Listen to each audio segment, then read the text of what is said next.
Good morning. நேற்றுக்கு தேர்தல் model code of contact நடத்தை விதிமுறைகள் அமலுக்கு வந்திருக்கு இந்தியாவில். ஏப்ரல் 19ஆம் தேதி அன்றிலிருந்து 7 கட்டமாக லோக்சபாக்கு எலெக்ஷன் டேட்ஸ் அனௌன்ஸ் பண்ணியிருக்காங்க. ஸோ அதனால் இந்த தேர்தல் நடைமுறை விதிகள் இமீடியட்டாக நேற்றுக்கு அனௌன்ஸ் பண்ணுற நேரத்துலேருந்தே இந்தியா முழுவதும் அமலுக்கு வந்திருக்கு. இப்போ பொதுவாக நம்ம எல்லோரும் தேர்தல் விதிமுறைனா என்ன அப்படின்னு நினச்சிட்டு இருக்கோம் அப்படின்னாக்கா, நம்ம போகிற வழியில் வண்டியை நிறுத்தி இல்லை நம்மளை நடந்து போகும்போது நிறுத்திட்டு, என்ன பணம் வச்சுருக்கீங்களா, 50,000க்கு மேலே இருக்கக்கூடாது, இந்த மாதிரி ஆவணங்கள் சரியாக வச்சுருக்கணும், அதான் நினச்சிட்ருக்கோம். அது ஒரு பாயிண்ட் தான். அதில் என்ன சொல்லியிருக்காங்கனாக்கா, 50,000 வரைக்கும் நீங்கள் கேஷ் எடுத்துகிட்டு போகலாம், ஹாட் கேஷ். பட் உங்களை யாராவது ஃப்ளையிங் ஸ்குவாட் நிறுத்தி கேட்டாங்க அப்படின்னாக்கா, you have to tell the reason. நான் சொல்ல மாட்டேன்னா சொல்ல முடியாது, நம்ம அதுக்கு உண்டான காரணத்தை சொல்லிவிட்டு போகலாம். 50,000க்கு மேலே தகுந்த ஆவணங்கள் இன்றி கேஷை நீங்கள் கேரி பண்ணிங்கனாக்கா அதை பறிமுதல் செய்யப்படும். எடுத்துன்னு போகிறது தப்பு கிடையாது, but you need to have some proof. Cheque விட்ராயலோ இல்லை ஆஃபீஸ் லெட்டரோ இந்த மாதிரி ஏதாவது ஒன்று நீங்கள் கையோடு எடுத்துகிட்டு போகணும். 50,000க்கு மேலே எடுத்துகிட்டு போனாங்க. ஒருவேளை அந்த மாதிரி டாக்குமெண்ட்ஸ் இல்லை அப்படின்னாக்கா அந்த கேஷை பறிமுதல் பண்ணி ட்ரெஷரியில் கொடுத்துருவாங்க. அங்கே இருக்கிற ட்ரெஷரியில் கொடுத்து கவர்மெண்ட் ட்ரெஷரியில் சேர்ந்துருவாங்க. ஒருவேளை இதுவே 10 லட்சம் ரூபாய்க்கு மேலே எடுத்துகிட்டு போகிறாங்க அப்படின்னு வச்சுக்கோங்களேன். அவ்வளோ ரூபாய்க்கு எடுத்துகிட்டு போனாங்க, தகுந்த ஆவணங்கள் எடுத்துகிட்டு போனாங்க, அந்த அமௌண்ட்டை பறிமுதல் பண்ணி கருவூலத்தில் சேர்த்துருவாங்க ட்ரெஷரியில். Also they will inform to the income tax department, இந்த மாதிரி ஒரு so carried 10 lakhs without documents அப்படின்னு சொல்லிட்டோம். அதுக்கப்புறம் அவங்களோட வேலையை ஆரம்பிச்சிருவாங்க. இன்கம் டேக்ஸ் டிபார்ட்மெண்ட்லேருந்து எப்படி வருவாங்க என்ன இதெல்லாம் தெரியும், வேர் இஸ் த ப்ரூஃபு, அப்புறம் அதுக்குண்டான ஃபர்தர் என்கொயரிஸ்லாம் டிபார்ட்மெண்ட் மூலமாக ஆரம்பிக்கும். இதுதான் ஜென்ரலாக நம்ம நினச்சிட்ருக்கோம். அது இப்போது நடைமுறைக்கு வருது.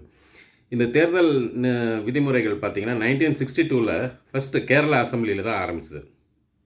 அதுக்கப்புறம் 1960, அப்புறம் 1962 Lok Sabha election all over India அது அமலுக்கு வந்தது. 1967 அப்புறம் நடைபெற்ற அனைத்து சட்டமன்ற மற்றும் பாராளுமன்ற தேர்தலுக்கு இந்த தேர்தல் விதிமுறைகள் அமலில் இருக்குது. இதில் என்ன அப்படின்னாக்கா, ஒரு 8 விதமான ப்ரொவிஷன்ஸ் இந்த தேர்தல் விதிமுறைகளில் கவர் பண்ணியிருக்காங்க. அது என்னெல்லாம் அப்படின்னா பார்க்கலாம். General code of contact, meetings, processions, அதாவது ஊர்வலங்கள். மீட்டிங்ஸ்னால் பொதுக்கூட்டங்கள், ப்ரொசஷன் ஊர்வலங்கள், அப்புறம் போலிங் டே அன்றைக்கி எப்படி செயல்படணும், போலிங் பூத்துக்கிட்ட எப்படி இருக்கணும், அப்புறம் அப்சர்வர்ஸ் தேர்தல் பார்வையாளர்களாக ஏற்பட்டிருப்பாங்க, அவங்களாம் என்ன மாதிரி இருக்கணும், அப்புறம் பார்ட்டி இன் பவர். இப்போ ஃபார் எக்ஸாம்பிள் தமிழ்நாட்டில் டிஎம்கே பவரில் இருக்காங்க, அவங்களுக்கு என்ன ரெஸ்ட்ரிக்ஷன் இருக்குது அப்படின்றது சொல்லியிருக்காங்க. அப்புறம் எலெக்ஷன் மேனிஃபெஸ்டோ, அதாவது தேர்தல் அறிக்கை ஒரு கட்சி கொடுப்பாங்க, அதில் என்ன மாதிரியான விஷயங்கள் பேசணும் அப்படின்னு ஒரு கைட்லைன்ஸ் கொடுத்துருக்காங்க. இது எல்லாத்தையும் ஸ்ட்ரிக்டாக ஃபாலோ பண்ணணும் அங்கே இருக்கிறவங்க. இல்லை பொதுவாக முக்கியமான விஷயங்கள் என்ன அப்படின்னாக்கா, மினிஸ்டர்ஸாக இருக்கிறவங்க அரசு வாகனங்களை அரசு பணிகளுக்கு மட்டும் பயன்படுத்தணும். கோவில், மசூதி, சர்ச்சு, குருத்வாரா இந்த மாதிரி இடங்களை தேர்தல் அரசியல் காரணங்களுக்காக பயன்படுத்தக்கூடாது. ஜாதி மத உணர்வுகளை தூண்டும் வகையில் பேசக்கூடாது. அவங்களுக்கு ஏதாவது வாக்குறுதிகளும் கொடுக்கும், எந்த அறிவிப்பும் செய்யக்கூடாது.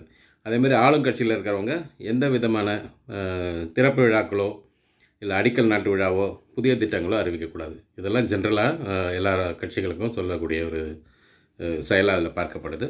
அதுக்கப்புறம் no opinion polls before and after 48 hours of the polling time. Opinion poll எடுக்கிறது மக்களை திசை திருப்பறதுக்காக கூட இருக்கும். அது சரியாக கொடுப்பாங்களான்னு தெரியாது. ஸோ மக்களுக்கு ஓட்டு போடுறதுக்கு 48 மணி நேரத்துக்கு முன்னாடி எந்த ஒப்பீனியன் போலும் கொடுக்கக்கூடாது. அதே மாதிரி முடிஞ்ச 48 மணி நேரத்துக்கு எக்ஸிட் போல், ஆஃப்டர் போல், போஸ்ட் போல் ஒப்பீனியனும் கொடுக்கக்கூடாது. இதெல்லாம் ஜென்ரலாக சொல்கிறாங்க. அதே மாதிரி எந்த அரசு அதிகாரிகளும் ஆளுங்கட்சியாக இருக்கிறவங்க மாறுதல் செய்யக்கூடாது, ட்ரான்ஸ்ஃபர்ஸ். ஏன் அப்படின்னாக்கா, தங்களுக்கு சாதகமாக இருக்கிற ஆளை அந்த இடத்துக்கு கொண்டு வர்றதுக்கும் பாதகமாக இருக்கிற ஆளை வேறு இடத்துக்கு ட்ரான்ஸ்ஃபர் பண்ணுறதுக்குமான செயல்களை எந்த அரசும் செய்யக்கூடாது. அது முக்கியமான விதிமுறையாக பார்க்கப்படுது. ஒருவேளை தவிர்க்க முடியாத காரணங்களுக்காக அவரை மாற்ற வேண்டிய சூழ்நிலை ஏற்பட்டால் எலெக்ஷன் கமிஷனோட முன் அனுமதியை பெற்று தான் மாற்றணும். ஸோ இதெல்லாம் ஜென்ரல் கைட்லைன்ஸு. இப்போ அடுத்த ஒரு தேர்தல் நடந்து முடியும் வரை ஜூன் மாதம் தான் நமக்கு ரிசல்ட் கொடுக்குறாங்க. அந்த டேட் வரைக்கும் இந்த தேர்தல் நடைமுறை கட்டாயம் விதிகள் பின்பற்றணும் எல்லோரும். இது நம்ம நாட்டோட மிகப்பெரிய ஜனநாயக திருவிழாவாக சொல்கிறாங்க. பிரதமர் மோடி அவர்கள் அதை சொல்லியிருக்காங்க. எலெக்ஷன் தேதி அறிவித்த உடனே மிக மகிழ்ச்சி அடைந்தேன். ஜனநாயகத்தின் மிகப்பெரிய தேர்தல் திருவிழா இது அப்படின்னு சொல்கிறாங்க. ஆல் ஓவர் த வேர்ல்டு பார்த்திங்கன்னா this is the biggest election. America, Europe, Russia, இங்கே இருக்கிற எல்லா நாட்டோட மக்கள் தொகை கூட்டினா கூட நம்ம நாட்டு மக்கள் தொகைக்கு ஈடாகலை. ஸோ அதனால் இவ்வளோ பெரிய எலெக்ஷன் நம்ம நாட்டில் நடக்க போகுது. இப்போது லோக்சபா 4 ஸ்டேட்டுக்கு அசம்பிளியும் சேர்ந்து நடக்குது இப்போது. ஸோ மிகப்பெரிய செலவினங்கள் ஏற்படும் அரசுக்கு. தேர்தல் கமிஷன் தான் அல்டிமேட் அத்தாரிட்டி. அவங்க சொல்கிறபடி தான் நம்ம கேட்கணும் எலெக்ஷன் முடிகிற வரைக்கும். ஏன்னா அடுத்த 5 ஆண்டுகளுக்கு நம்ம ஆளப்போகிற கட்சியையும் ஆளப்போகிற நபரையும் நம்ம தேர்ந்தெடுக்கிறோம். Good day.